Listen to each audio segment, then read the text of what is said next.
Hello दोस्तों, कैसे हैं आप सब। तो हम लोग जो हैं भारत का इतिहास पढ़ रहे हैं। भारत का इतिहास में 42 क्लास हो चुका है। अगर वीडियो नहीं देखें तो जाइएगा, इसका प्लेलिस्ट बना हुआ है इंडियन हिस्ट्री के नाम से। वहां जाकर आप क्या कर सकते हैं कि सारा क्लास देख सकते हैं। साथ ही साथ अगर इसका पीडीएफ चाहिए तो टेलीग्राम का लिंक दिया होता है डिस्क्रिप्शन में वीडियो का, वहां से आप टेलीग्राम ज्वाइन कर लीजिएगा, सारा पीडीएफ डाउनलोड कर लीजिएगा। आज हम लोग पढ़ेंगे अकबर के बारे में।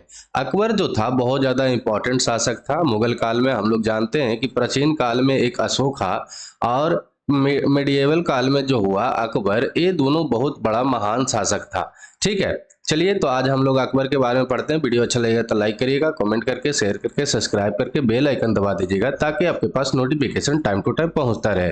ये जो है अकबर का पूरा क्षेत्र था।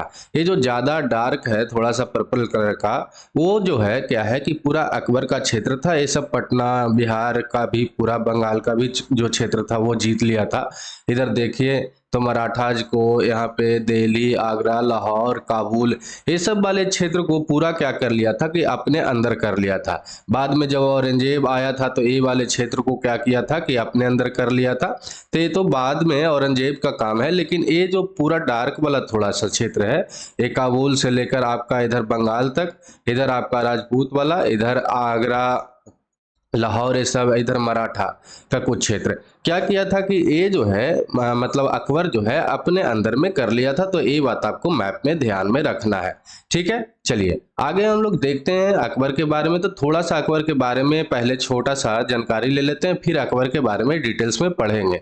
ठीक है, तो सम्राट जो अकबर था, इसका शासनकाल अगर पूछे सबसे पहले तो आपको बताना है कि 1556 ईस्वी से 1605 ईस्वी तक इसका शासनकाल रहा था।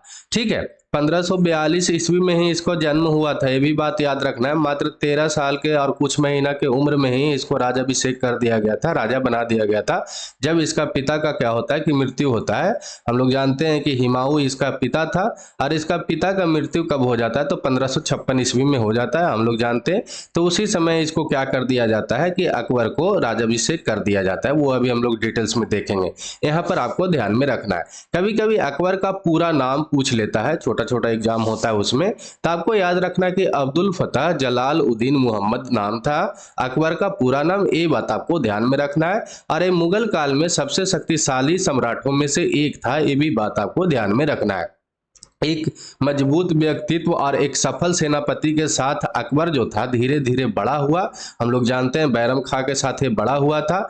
और ये जो है भारत के अधिकांश उपमहाद्वीप पर क्या कर लिया था तो आपको देखना है। तो ये क्या कर लिया था कि अपने अंदर में ले लिया था। ये बात आपको ध्यान में रखना है।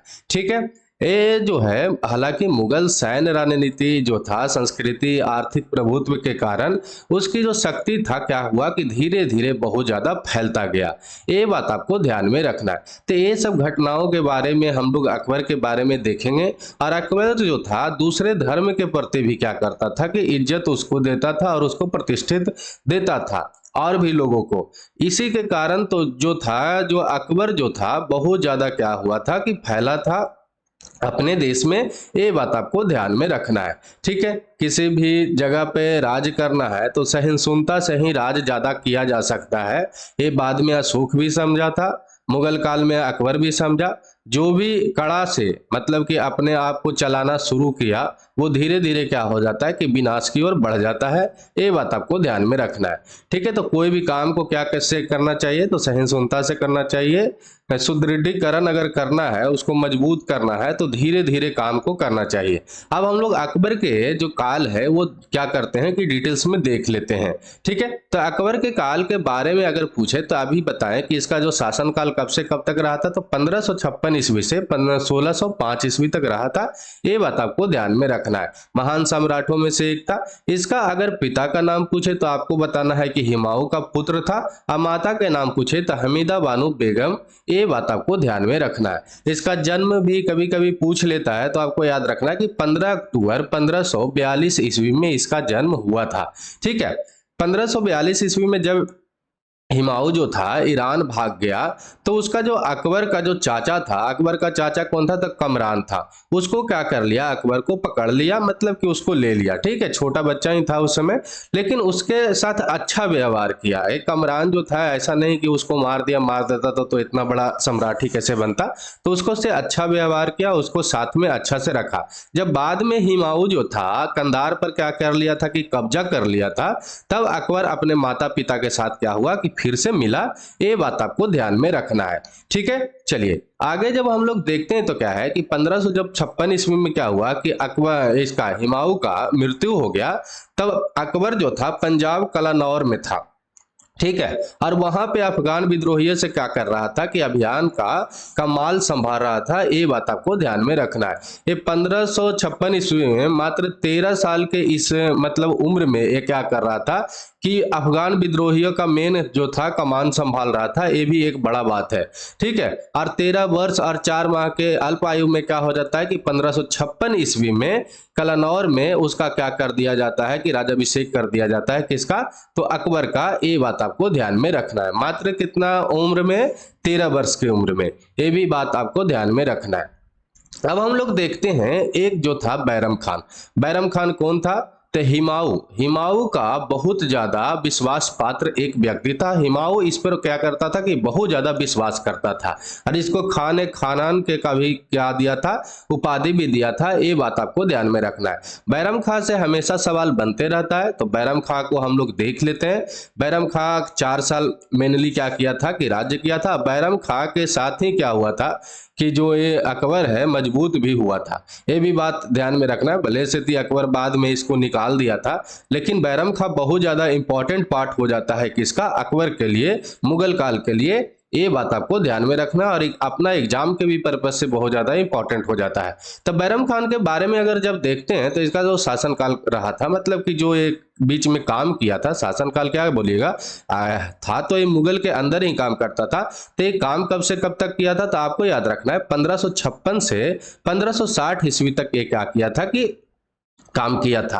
अकबर के शासनकाल के कुछ वर्ष पहले जो 1556 से 1560 ईस्वी के दौरान क्या हुआ था, अकबर अपने शासन का मतलब बैरम खान जो था अपने शासन के रूप में कार्य किया। अब बैरम खान कौन था अभी बताए थे, तो हिमायू का क्या था कि एक विश्वास पात्र क्या था? व्यक्ति था।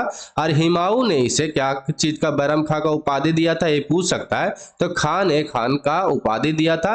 ये बात आपको ध्यान में रखना है। तो हमेशा सवाल ये बनता भी है कि खान ने खान का उपाधि बैरम खां को कौन दिया था?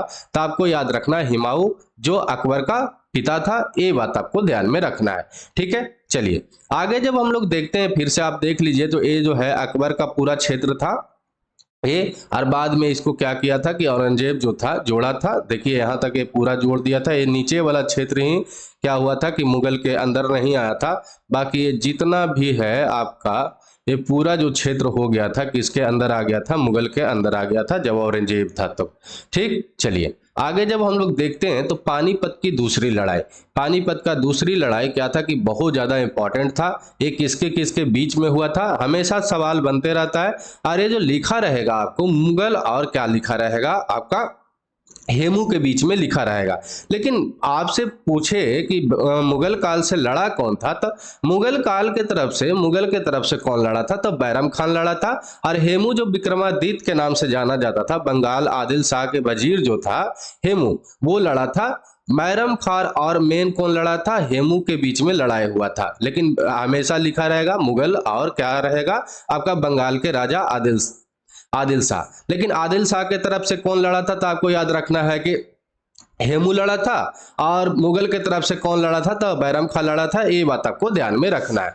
पानीपत का दूसरा लड़ाई हुआ कब हुआ? तो 1556 ईस्वी में हुआ था। ये ईस्वी हमेशा याद रखना है, 1556 ईस्वी में हुआ था। अकबर के प्रतिनिधित्व कौन कर रहा था? तो अफगान के सेना जो बैरम खान था वो और हेमू के बीच में लड़ाई हो रहा था। लड़ाई हेमू जीतने ही वाला था। लड़ाई लगभग हेमू जीत लिया था ऐसा माना जाता है। और हेमू जीत रहा था, लेकिन क्या हुआ कि हेमू को एक तीर जो है उसके आंख में लग जाता है, और आंख में लगने के कारण हेमू जो होता है क्या हो जाता है, बेहोश हो जाता है। अब बेहोश होने के कारण जो उसका जो सेना था हेमू का भाग जाता है, और इस कारण से क्या हो जाता है कि मुगल को भाग्य ने मतलब लक जो होता है साथ दे देता है, और क्या होता है कि बैरम खान जो है इस मतलब यहाँ पर जीत जाता है 1556 ईस्वी में पानीपत का दूसरा लड़ाई। ठीक है, पानीपत का प्रथम लड़ाई जो हुआ था इब्राहिम लोदी और बाबर के बीच में हुआ था, उसी समय क्या हुआ था कि मुगल काल का स्थापना हुआ था। कब? तो 1526 ईस्वी में, ये 1556 ईस्वी में हुआ। ये बात आपको ध्यान में रखना है। ठीक है, आगे हम लोग देख लेते हैं कि बैरम खान के जो शासन काल के दौरान क्या था कि कहां से कहां तक बैरम खान अपने क्षेत्र के अंदर कर लिया था। तो आपको ध्यान में रखना है कि बैरम खान के शासन के दौरान क्या था कि मुगल जो था काबुल जो था, काबुल से लेकर पूर्व में जौनपुर और पश्चिम में अजमेर तक क्या था कि विस्तारित था। ये बात आपको ध्यान में रखना है। ग्वालियर पर भी क्या कर लिया था, बैरम खां कब्जा कर लिया था। ये बात आपको ध्यान में रखना है। तो ये सब क्षेत्र भी कभी कभी पूछ लेता है कि कहां से कहां तक था। तो काबुल से लेकर पूर्व में जौनपुर और पश्चिम में अजमेर और ग्वालियर पर भी लास्ट में बैरम खान क्या कर लिया था कि ये अपने कब्जे में ले लिया था। बहुत ज्यादा बैरम खान इंपॉर्टेंट है मुगल के लिए। ठीक है, बाद में बैरम खान जब आगे बढ़ने लगा, बैरम खान का जब शक्ति बढ़ने लगा था, और जो इसका जो क्या होता था, अमीर होता था, वो क्या करने लगा, नाराजगी का बरतने लगा, और इसके मतलब विरोध में अकबर को कान भरने लगा। जैसे कान भरा जाता है ना कि वो ना धीरे धीरे अपने कब्जे में बहुत चीज ले रहा है। ठीक है, अब बैरम खान में भी क्या हो गया था कि अहंकार आ गया था धीरे धीरे। उतना मजबूत शासक था तो उसको पास भी सेनापति था, सॉरी, तो उसके पास भी क्या हो जाता है कि अहंकार तो आना ही लगेगा, लगेगा कि सब कुछ हम कर रहे हैं और फायदा जो हो रहा है अकबर को हो रहा है। तो बाद में उसको जो है ये सब सुनने के बाद, दूसरे के बात को सुनने के बाद क्या हुआ कि अकबर जो है उसको हटा देता है सेनापति के पद से, और उसको बैरम खां को बोलता है कि चाहे तो आप दरबार में काम कर लीजिए, चाहे तो कहीं पे बाहर पर आप सेवा कर लीजिए, या मक्का में आप सेवानिवृत्त हो जाइए। ठीक है, तो विकल्प दिया। इतना कौन विकल्प दिया? अकबर विकल्प दिया। विकल्प में जो है बैरम खां जो है मक्का को चुना। ये बात आपको ध्यान में रखना है। और बाद में वो मक्का जा रहा था, लेकिन रास्ते में अहमदाबाद जो गुजरात में पड़ता है, वहां में क्या हुआ कि पाठन में इसको क्या कर देता है, एक अफगान उसको मार देता है 1560 ईस्वी में। ठीक है, और मारने वाला व्यक्ति का भी नाम कभी कभी पूछ लेता है, तो आपको याद रखना कि मुबारक खां उसको नाम था, मुबारक खां उसको नाम था। ये बात आपको ध्यान में रखना है। ठीक है, तो आपको याद क्या रखना है कि बैरम खां का मृत्यु कहां पे हुआ? तो गुजरात में अहमदाबाद में पाठन के में एक अफगान ने उसको मार दिया था। ठीक है, मारने वाला व्यक्ति कौन था? तो आपको याद रखना है कि मुबारक खां नाम था। ठीक, दूसरा बात इसमें क्या याद रखना है कि कब तक मतलब ये कब मारा था? तो 1560 ईस्वी में मारा था। अभी हम लोग देखे भी थे कि 1556 से, इसलिए तो बताया जा रहा था कि 1556 से 1560। तब समझ में आ गया कि 1560 ही क्यों इसको बोला जा रहा था, तो क्योंकि 1560 ईस्वी में इसका मृत्यु हो गया था। ठीक है, ये वाला बात आपको ध्यान में रखना है। जब बैरम खां मर गया तो बैरम खां की जो पत्नी था और उसका जो छोटा बच्चा था उसको आगरा बुलाया गया, आगरा लाया गया। किसके पास लाया गया?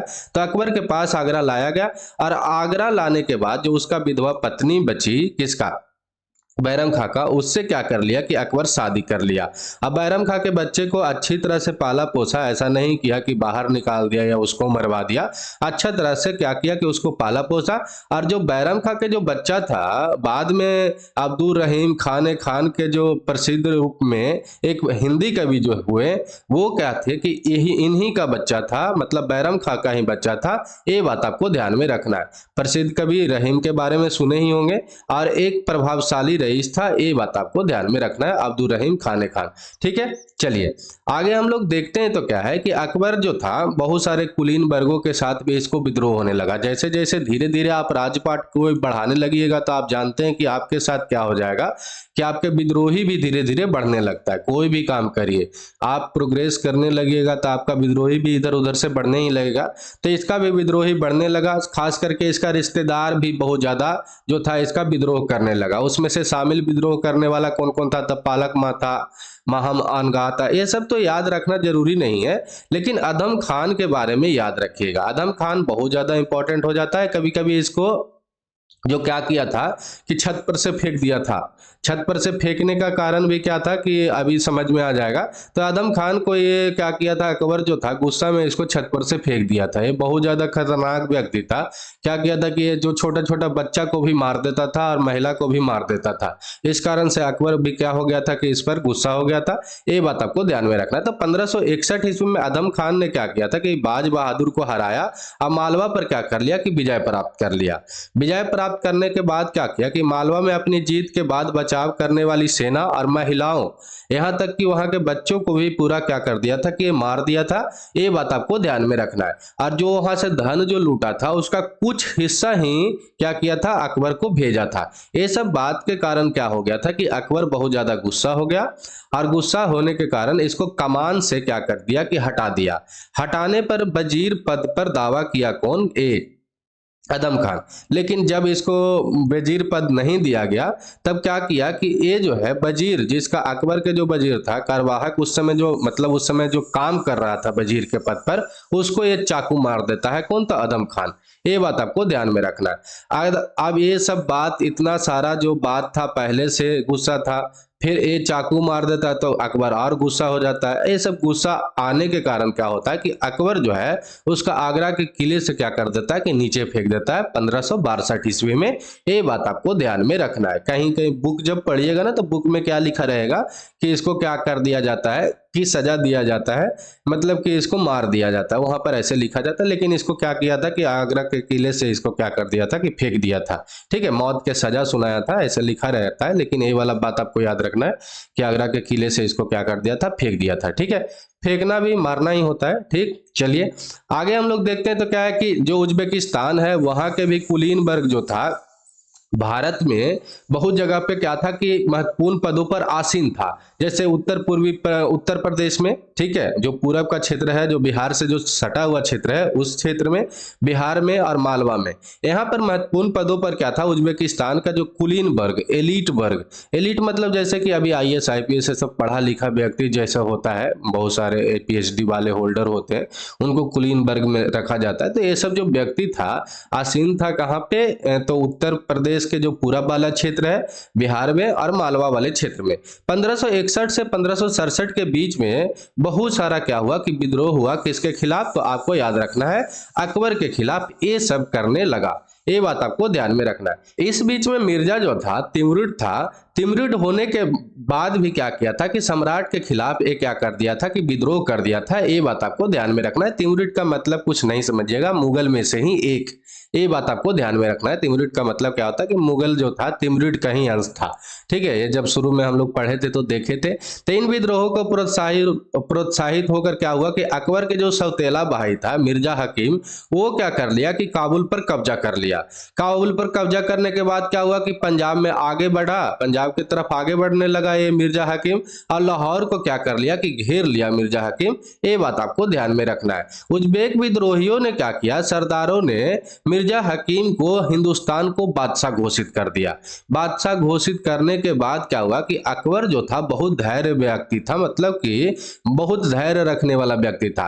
ये जो है सरासर धैर्य, दृढ़ संकल्प लिया और कुछ हद तक मुगल को क्या किया, मतलब अकबर को क्या किया, भाग्य भी साथ दिया, लक भी साथ दिया। और साथ देने के बाद क्या हुआ कि अकबर ने जितना भी ये सब विद्रोही था, मिर्जा हकीम जितना भी ये सब विद्रोही था, सबको क्या किया कि अंत किया, मतलब खत्म किया। और खत्म करने के बाद क्या किया कि अपने कब्जे में काबुल ये सबको ले लिया। मिर्जा हकीम जो है काबुल भाग गया। ठीक है, मजबूर होकर उसको भागना पड़ा। मिर्जा के विद्रोह को कुचल दिया। जबकि इसमें क्या हुआ था कि उज्बेक पूरी तरह से हार गया था। ये बात आपको ध्यान में रखना है। ठीक है, ये सब काम कब हुआ था, तो 1567 ईस्वी में। ये बात आपको ध्यान में रखना है। चलिए आगे हम लोग देखते हैं मुगल सम्राट अकबर के महत्वपूर्ण कार्य सूची। कार्य क्या किया था, हम लोग जानते हैं कि अकबर के बारे में एक क्लास में खत्म नहीं होगा, 2-3 क्लास लगेगा। तो इसका धीरे धीरे क्या करना पड़ेगा कि पढ़ना पड़ेगा। 2 क्लास और लगेगा इसको पढ़ने के लिए कम से कम। ठीक है, डिटेल्स में थोड़ा पढ़ना है तो। और मुगल सम्राट जो अकबर है उसके कार्य के बारे में देख लेते हैं। आज इसको जितना भी वर्क था वो देख कर क्या करेंगे कि हम लोग क्लास बंद कर लेंगे अपना। फिर कल जो है बाकी टॉपिक, अगर कल नहीं हुआ अकबर खत्म तो परसों ये पूरा अच्छा से खत्म हो जाएगा। क्योंकि इसका टॉपिक छोड़ना बहुत ज्यादा क्या हो जाता है, बेवकूफ़ी हो जाता है, सवाल हमेशा बनते रहता है। तो मुगल सम्राट अकबर के जो महत्वपूर्ण कार्य था ये आपको ध्यान में रखना है, यहाँ से हमेशा सवाल बनता है। तो युद्ध कैदियों के गुलाम बनाने और उनकी पत्नियों और बच्चों को बेचने आदि की जो पुरानी प्रथा था उसको क्या किया अकबर जो था आया तो उसको बंद करवाया। ये बंद कब करवाया था ये पूछ लेता है तो 1562 ईस्वी में हो जाता किया था, ये बात आपको ध्यान में रखना है। युद्ध में क्या होता था कि जैसे कि किसी क्षेत्र को जीता जाता था तो वहां के कैदी को गुलाम बना लिया जाता था, वहां के पत्नियों बच्चों को बेच दिया जाता था। ये जो पुरानी प्रथा चलते आ रहा था अकबर उसको क्या किया कि अंत किया। यही सब के कारण तो इसको महान सम्राट के रूप में घोषित किया जाता है। तो आपको याद रखना कि ये किया कब था तो 1562 ईस्वी में किया था। अपने पालक माँ महामंगा की अनुयायी में हरेम पार्टी के नियंत्रण से मुक्त किया हुआ कब तो 1562 ईस्वी में। तीर्थ यात्रा कर को रद्द किया, जैसे तीर्थ यात्रा जो करता था व्यक्ति जो भी कहीं पर घूमने जाता था जैसे कि मंदिर जाया गया तो उसमें क्या होता था कि आपको एक टैक्स देना पड़ता था, उसको क्या किया कि ये खत्म किया। तो खत्म कब किया तो 1563 ईस्वी में किया। जजिया कर को भी क्या किया कि खत्म किया। जजिया कर क्या होता था कि जो गैर मुस्लिम व्यक्ति होता था उसको अलग से टैक्स दिया जाता था राजा को, उसको भी क्या किया गया तो खत्म किया। 1564 ईस्वी में फतेहपुर सीकरी की स्थापना किया, इसे अपनी राजधानी के रूप में विकसित किया कब तो 1571 ईस्वी में। ये बात आपको ध्यान में रखना है। इबादत खाना की स्थापना किया, आराधना घर जो था कब किया था तो आपको याद रखना कि 1575 ईस्वी में। इसका भी स्थापना कहां पे हुआ था तो फतेहपुर में ही हुआ था। इबादत खाना में क्या होता था कि सभी व्यक्तियों को सभी धर्मों के लोगों को प्रवेश की अनुयायी मतलब कि वहां पे अनुमति दिया गया। अरे कब किया ऐसा काम तो 1578 ईस्वी में। ये बात आपको ध्यान में रखना है। अब धीरे धीरे समझ में आ रहा होगा कि अकबर जो था इतना महान सम्राट क्यों हो रहा था। इसी सब के कारण क्या हुआ था कि अकबर जो था महान सम्राट हुआ था। मजहर की घोषणा हुआ कब तो आपको याद रखना 1579 ईस्वी में। ठीक है, दिन इलाही की स्थापना किया 1582 ईस्वी में। ठीक है, इलाही संबत की शुरुआत कब किया तो आपको याद रखना है 1583 ईस्वी में। अपना राजधानी लाहौर स्थानांतरित कब किया तो आपको याद रखना है 1585 ईस्वी में। इसमें इंपॉर्टेंट्स कौन कौन है तो ये लाहौर राजधानी वाला, ठीक है, मजहर वाला, इबादत खाना, ये दोनों जो है इंपॉर्टेंट है आपका। और ये वाला सबसे ऊपर वाला इंपॉर्टेंस है, ठीक है। और आपका जजिया कर, तीर्थ यात्रा कर, ये वाला आपको इंपॉर्टेंट है। इतना कम से कम आपको 4 जो है 5 है जो है ये तो याद रखिएगा ही रखिएगा। तो चलिए आज के लिए इतना ही। जो भी अकबर के बीच में जो टॉपिक बचा हुआ है उसको क्या करेंगे कि कल खत्म करेंगे, और खत्म अगर कल नहीं हुआ तो परसों खत्म हो जाएगा। तो आपका ज्यादा से ज्यादा ये क्या होगा कि 5 से 6 क्लास या 7 क्लास में पूरा जो है मुगल काल खत्म हो जाएगा। फिर मिडिएवल थोड़ा सा और बचेगा, उसको खत्म करके हम लोग जल्दी से जल्दी मॉडर्न हिस्ट्री को शुरू करेंगे। तो चलिए आज के लिए इतना ही। वीडियो अच्छा लगा तो लाइक करिएगा, कमेंट करके, शेयर करके, सब्सक्राइब करके बेल आइकन दबा दीजिएगा। तो जय हिंद, जय भारत।